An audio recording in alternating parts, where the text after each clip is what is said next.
नमस्कार। दिव्य ज्योतिष परामर्श में आप सभी लोगों का हृदय से स्वागत है। प्रिय मित्रों, जन्म कुंडली के हिसाब से जब तक आप उपाय नहीं करेंगे आपको सफलता नहीं मिलेगी। आप भटकते ही रहेंगे, परेशान रहेंगे, नाना प्रकार के स्टोन पहन लेंगे, नाना प्रकार के पूजा पाठ करवा लेंगे, नाना प्रकार के जप दान करवा लेंगे, लेकिन आपको सफलता नहीं मिलती। अधिकांश लोग यही कर रहे हैं। वो कहीं पर भी अपने जन्म कुंडली का विश्लेषण करवा ले रहे हैं और फिर उनके द्वारा जो बता दिया जा रहा है, जो सुझाव दे दिया जा रहा है, उसके हिसाब से वो चल रहे हैं। उनको यही नहीं पता है कि हम ऐसा क्या करें कि हमारा जीवन सुखी समृद्ध और खुशहाल हो जाए। जन्म कुंडली दिखवाना बहुत बड़ी बात नहीं है, जन्म कुंडली का विश्लेषण करवाना बहुत बड़ी बात नहीं है। और किसी ने विश्लेषण करके जो आपको उपाय बता दिए, उन उपायों को फॉलो करना यह भी बहुत बड़ी बात नहीं है। बड़ी बात है कुंडली के अनुसार, अकॉर्डिंग टू कुंडली, उपायों का होना। जब तक जन्म कुंडली के अनुसार आपको सटीक उपाय नहीं मिलेगा, यह मान करके चलिए कि आप तमाम पैसे खर्च कर डालेंगे, लाखों रुपया बर्बाद कर देंगे, बहुत सारा पूजा पाठ में समय लगा देंगे, जप दान कर डालेंगे, लेकिन आपको सफलता नहीं मिलेगी।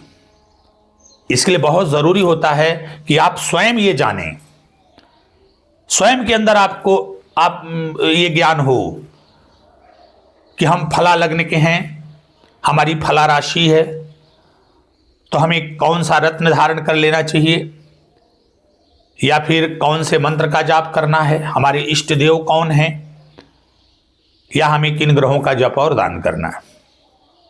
इसी कड़ी में आज हम लेकर के आपके बीच उपस्थित हुए हैं मेष लग्न के संदर्भ में चर्चा करने के लिए। आज हम मेष लग्न वालों को बताएंगे कि आपके लिए प्रबल राजयोग कारक ग्रह कौन है और उन प्रबल राजयोग कारक ग्रहों में सबसे प्रबलतम राजयोग कारक ग्रह कौन है। उसके संदर्भ में आज की हमारी यह चर्चा रहेगी। यदि आप अपने जीवन में बहुत ज्यादा परेशान हैं, समस्याओं का कोई समाधान नहीं मिल पा रहा है, आप मेष लग्न के हैं, तो आप वीडियो के अंत तक जरूर बने रहिएगा, क्योंकि ये जो महत्वपूर्ण जानकारी है ये आपके लिए बहुत उपयोगी होने जा रही है।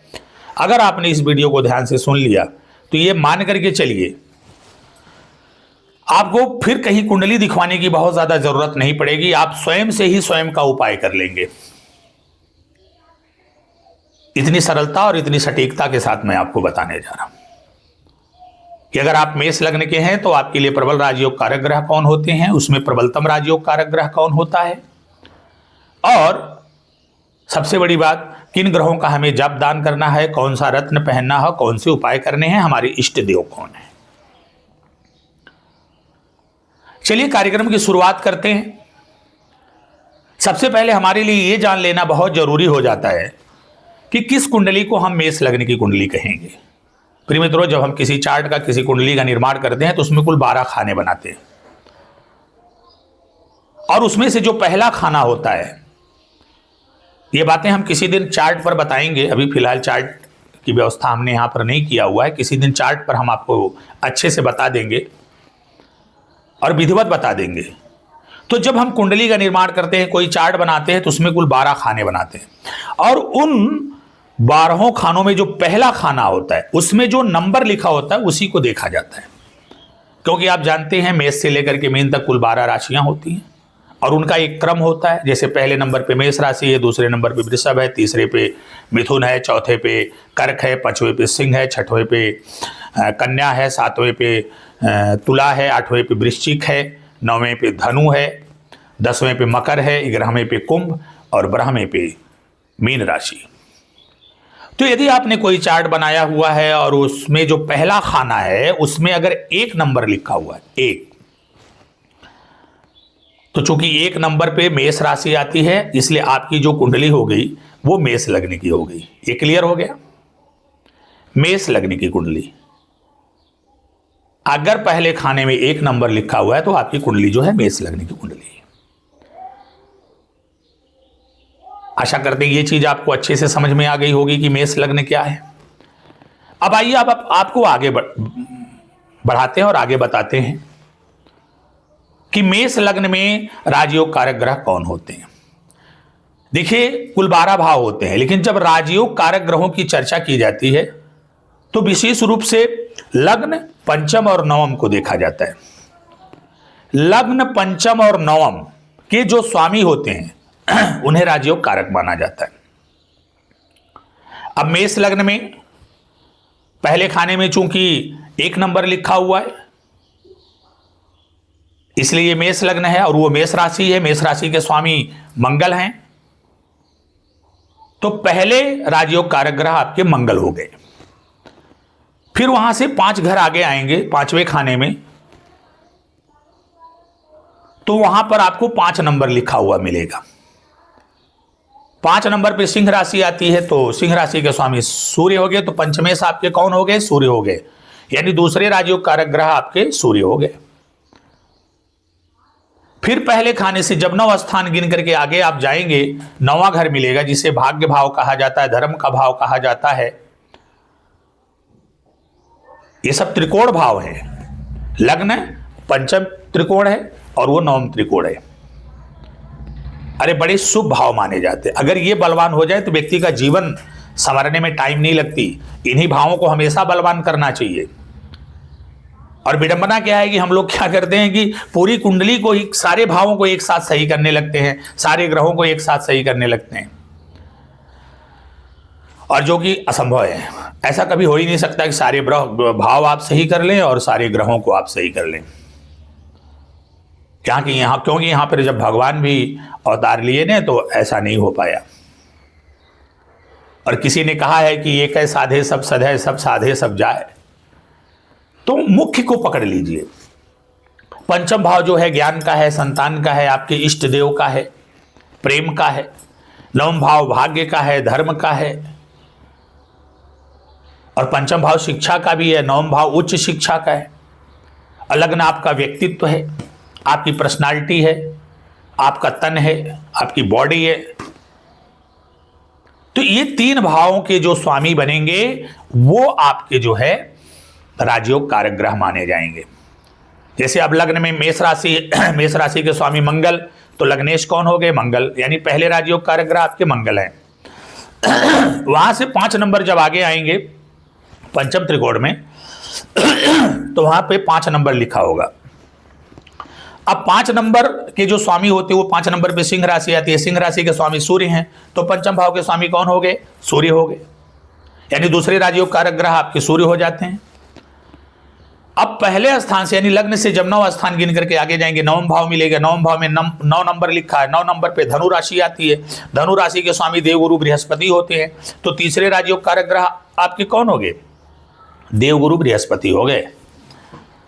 अब यहां पर मैं एक चीज थोड़ा सा कैटेगराइज करना चाहूंगा, थोड़ा सा क्लियर करना चाहूंगा कि आपके ये तीनों ग्रह जो है राजयोग कारक हैं, इसमें कोई दो राय नहीं। ये 3 के तीनों ग्रह आपको अच्छा रिजल्ट देंगे, बढ़िया रिजल्ट देंगे। कहीं भी बैठेंगे आपके लिए बुरा नहीं कर सकते, क्योंकि जो राजयोग कारक ग्रह होते हैं, जिनके ऊपर आपकी जीवन का, आपकी कुंडली का दारोमदार होता है, वो कभी भी बैड रिजल्ट नहीं करते।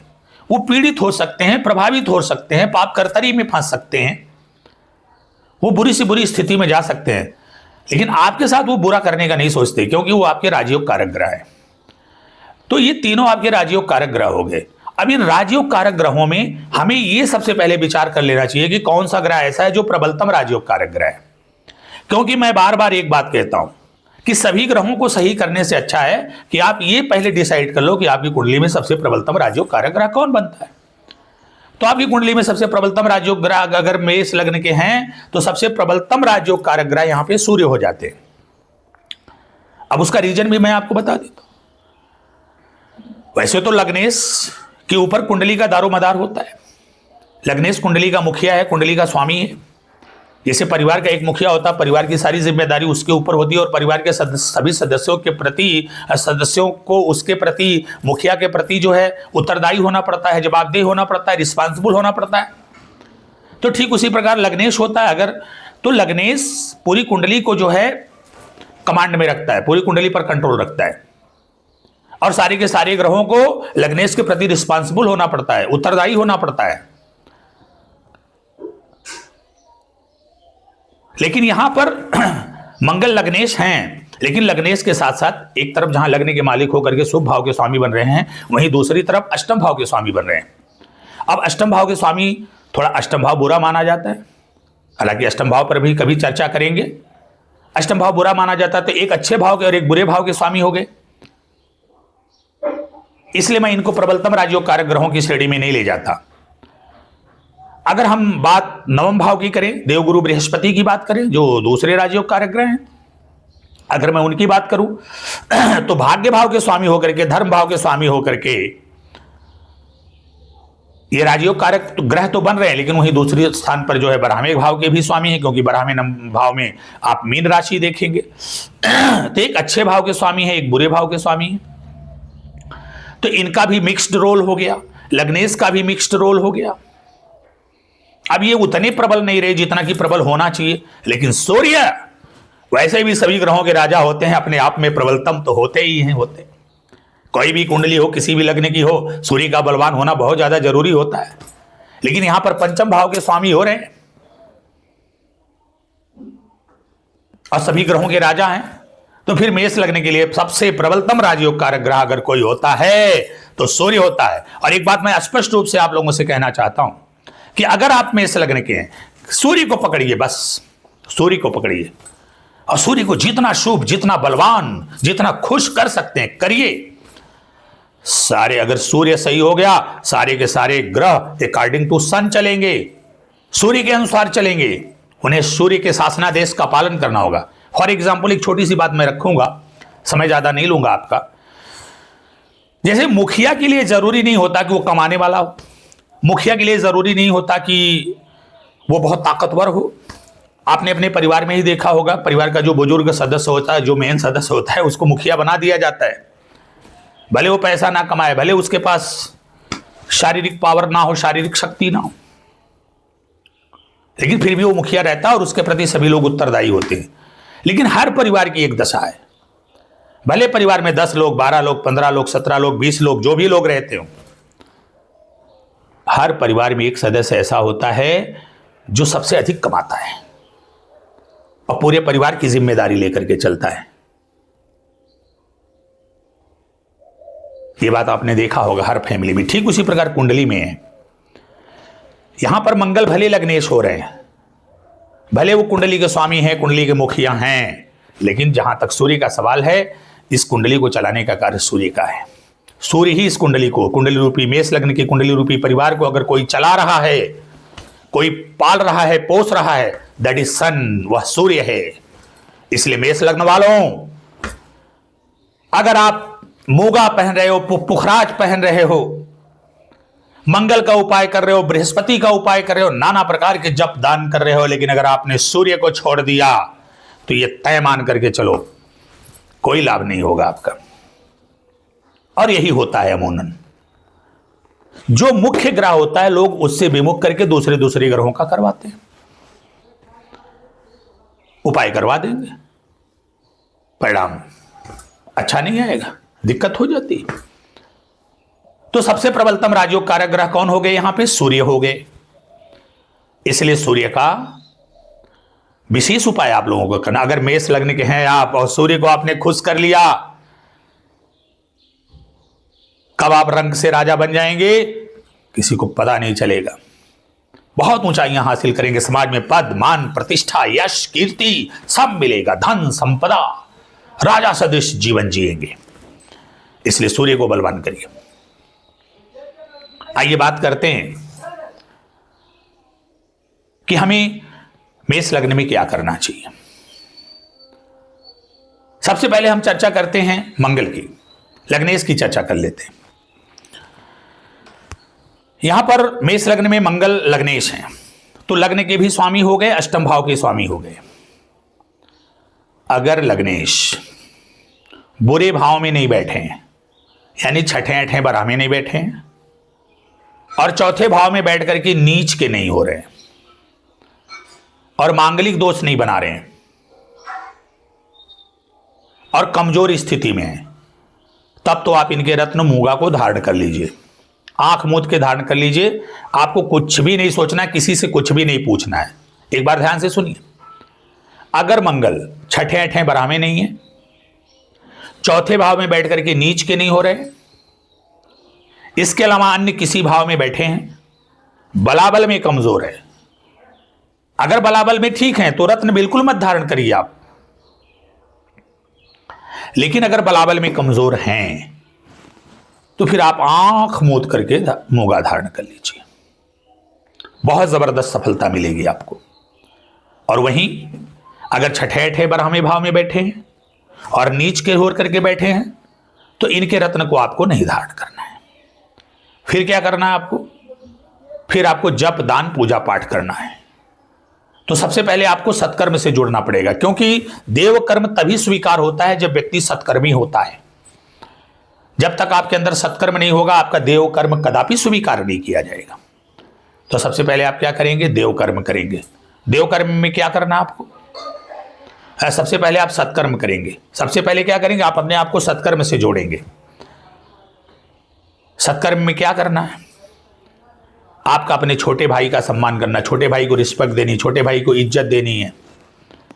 मित्रों और बांधवों के साथ छल कपट प्रपंच नहीं करना है, किसी के साथ गाली गलौज नहीं करना है। आपको अपने गुस्से पर नियंत्रण करना होगा। जहां बोलने के लिए कहा जाए वहीं पर आप बोलिए। ये अपने विचार में थोड़ा सा पेशेंस पैदा करिए, धैर्य पैदा करिए। ये करने के उपरांत फिर आप अब इसका उपाय करिए। क्या करेंगे आप? हनुमान जी की आराधना करिए, मंगलवार का व्रत करिए, हनुमान जी के चरणों में चमेली का तेल और सिंदूर लगाइए, बंदरों की सेवा करिए, उन्हें गुड़ खिलाइए, मीठा खिलाइए। शिवलिंग पर मसूर की दाल मंगलवार को अर्पित करिए। ओम क्राम क्रीम क्रों सह भौमाय नमः मंत्र का एक माला जाप करिए। आप देखेंगे जबरदस्त रूप से आपकी जिंदगी में बड़ा ही सुधार आएगा। मंगल आपके शुभ हो जाएंगे, प्रसन्न हो जाएंगे और आपको अच्छा रिजल्ट देने लगेंगे। चलिए बात कर लेते हैं सूर्यदेव की, पंचमेश की, जो कि प्रबलतम राजयोग कारक ग्रह है। अगर सूर्यदेव छठे आठवें बारह में नहीं है या सप्तम भाव में बैठ करके नीच के नहीं है, इसके अलावा किसी भी भाव में बैठे हैं, बराबर में कमजोर हों या ना भी हों, मेष लग्न वालों को तो माणिक धारण कर ही लेना चाहिए। प्रबलतम राजयोग कारक ग्रह को और प्रबल कर ही लेना चाहिए, क्योंकि सूर्यदेव ही अकेले एकमात्र वो ग्रह हैं जो आपको यश मान पद प्रतिष्ठा धन दौलत सम्मान क्या कुछ नहीं देने वाले। सरकारी सर्विस, गवर्नमेंट सर्विस, प्रमोशन, सब कुछ ये देने वाले हैं आपको सूर्यदेव। तो अगर छठे आठवें बारह में नहीं है और सप्तम में भाव में बैठ करके नीच के नहीं हुए हैं, आंख मूंद करके इनके रत्न माणिक्य को आप धारण करिए। और अगर छठे आठवें बारह में बैठे हैं, सप्तम भाव में जाकर के नीच के हो गए हैं, तो फिर आप रत्न बिल्कुल भी ना धारण करिएगा। फिर ऐसी स्थिति में आप अपने आप को सत्कर्म से जोड़िए और देव कर्म से जोड़िए। जप दान पूजा पाठ करिए। क्या करेंगे आप? आपको करना क्या होगा? सबसे पहले आप अपने पिता का सम्मान करिए। अपने पिता का सम्मान करिए। अगर पिता से आपकी किसी वजह से नहीं पड़ती है तो भी उनसे क्षमा प्रार्थी हो, क्षमा याचना करिए। अगर वो आपको क्षमा भी ना करें तो भी आप प्रयास करिए और मन ही मन उनके प्रति श्रद्धा रखिए, अनुराग रखिए। और अगर पिताजी नहीं है तो पिता समान व्यक्तियों का करिए। जो भी पिता समान व्यक्ति है सम्मान करिए। सरकारी कानूनों का उल्लंघन मत करिए। सरकारी अधिकारियों कर्मचारियों के साथ गलत व्यवहार मत करिए।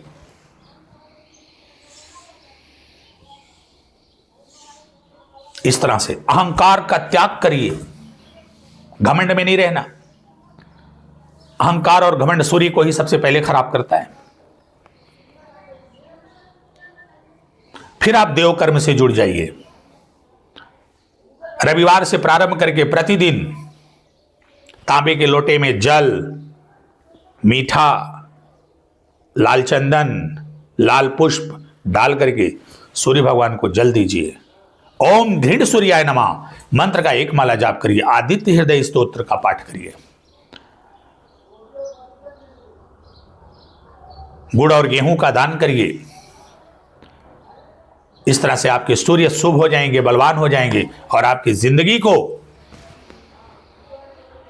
सुखी संपन्न एवं खुशहाल कर देंगे, इसमें कोई दो राय नहीं। आइए बात करते हैं देवगुरु बृहस्पति की। ये आपके तीसरे राजयोग कारक ग्रह।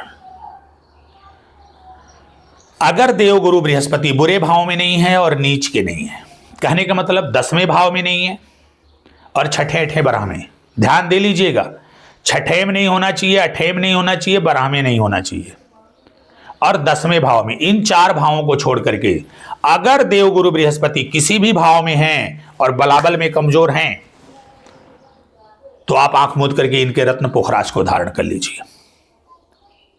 छठे 8 12 में नहीं है, 10वें भाव में बैठ करके नीच के नहीं हो रहे हैं। इसके अलावा किसी भी भाव में देवगुरु बृहस्पति बैठे हुए हैं तो आप आंख मूंद करके इनके रत्न पुखराज को धारण करिए अगर बलाबल में कमजोर हैं तो, और अगर बलाबल में ठीक हैं तो फिर इनका रत्न धारण करने की जरूरत नहीं है। और अगर छठे 12वें भाव में स्थित हैं, 10वें भाव में बैठ करके नीच के हो गए हैं तो आप रत्न से बचिए। फिर ऐसे स्थिति में आप अपने आप को सत्कर्म से जोड़िए और देव कर्म से जोड़िए। सत्कर्म में क्या करना है आपको थोड़ा सात्विक हो जाना है, थोड़ा आपको आध्यात्मिक हो जाना है, थोड़ा आपको आस्तिक हो जाना है, भगवान के प्रति श्रद्धा रखनी है, गुरुओं का सम्मान करना है, ब्राह्मणों को इज्जत देनी है, पुजारियों का सम्मान करना है, साधु संत महात्माओं का सम्मान करना है, बुजुर्गों का सम्मान करना है। ये कार्य आपको करना है। सही वाणी का प्रयोग करना है, निंदा नहीं करनी है और खराब वाणी का प्रयोग नहीं करना है। इस तरह से बुजुर्गों का सम्मान करना है। ये सत्कर्म से आप जोड़ लीजिए। और उसके कहीं भी कोई भी देव कर्म होता है, कोई भी सत्कर्म होता है, उसमें बढ़ चढ़ करके हिस्सा लीजिए आप। फिर उसके बाद आप ओम नमो भगवते वासुदेवाय मंत्र का 1 माला जाप करिए। विष्णु सहस्त्र नाम का आप जाप करिए।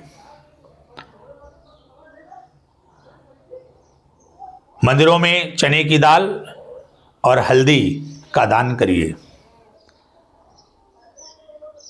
ब्राह्मणों की सेवा करिए, उन्हें पीले वस्त्र और द्रव्य दान करिए। बृहस्पतिवार का व्रत करिए, विष्णु जी की आराधना करिए। इस तरह से जब आप करेंगे तो आपके देवगुरु बृहस्पति भी शुभ हो जाएंगे, प्रसन्न हो जाएंगे और फिर आपका जीवन चमत्कारिक रूप से खुशियों से भर जाएगा। प्रिय मित्रों, हमारा यह प्रयास था कि हम आपको एक ऐसा वीडियो बना करके दे दें जिससे कि आपको कहीं कुंडली दिखवाने की जरूरत ना पड़े, किसी से यह पूछने की जरूरत ना पड़े कि हमें क्या करना पड़ेगा, हमें क्या करना चाहिए, कौन सा रत्न पहने, कौन सा रत्न ना पहने, या कौन से ग्रह का जप दान करें। यह वीडियो आपके लिए बहुत ही लाभकारी है। जो जितनी स्पष्टता के साथ मैंने आपको बता दिया है, आपने अगर इसका अक्षरशः पालन किया, ये मेरा दावा है और वादा भी कि आपका जीवन सुखी समृद्ध खुशहाल होने से कोई रोक नहीं सकता। यदि हमारा वीडियो आपको अच्छा लगा हो तो आप लाइक करिएगा, कमेंट करिएगा और शेयर जरूर करिएगा और कमेंट बॉक्स में बताइएगा कि आप किस लग्न के हैं, किस लग्न के संदर्भ में हम वीडियो बना करके डालें, या आपका कौन सा ग्रह कहां पर स्थित है। आप ये भी बताइएगा कि अगर आप मेष लग्न के हैं तो आपका कौन सा ग्रह कहां पर स्थित है। उसका निराकरण भी हम आपको कमेंट बॉक्स में ही दे देंगे। तो अगर ये वीडियो हमारा आपको अच्छा लगा हो तो लाइक करिए, शेयर करिए, सब्सक्राइब करिए। अगली चर्चा, जो अगला वीडियो हम आपके बीच लेकर आएंगे, वो वृषभ लग्न वालों के संदर्भ में लेकर के आएंगे। हम वृषभ लग्न वालों के संदर्भ में बताएंगे कि वृषभ लग्न वालों के लिए कौन सा ग्रह राजयोग कारक होता है और कौन सा ग्रह प्रबल राजयोग प्रबलतम राजयोग कारक ग्रह होता है, उनको कौन सा रत्न पहनना चाहिए, क्या जप करना चाहिए, क्या दान करना चाहिए। हाँ, मेष लग्न वालों के संदर्भ में एक चीज हम आपको बता दें, इष्ट देव की अगर बात करें तो भगवान श्री रामचंद्र जी आपके इष्ट देव हैं। भगवान श्री रामचंद्र जी आपके इष्ट देव हैं। श्री राम जय जय राम मंत्र का एक माला जाप करते रहो निरंतर, आपका परम कल्याण होगा। भगवान भोलेनाथ की विशेष कृपा आप सभी लोगों पर बनी रहे, बजरंग बली की विशेष कृपा आप सभी लोगों पर बनी रहे। आज के लिए बस इतना ही, मैं आप सभी लोगों से विदा लेता हूं। नमस्कार।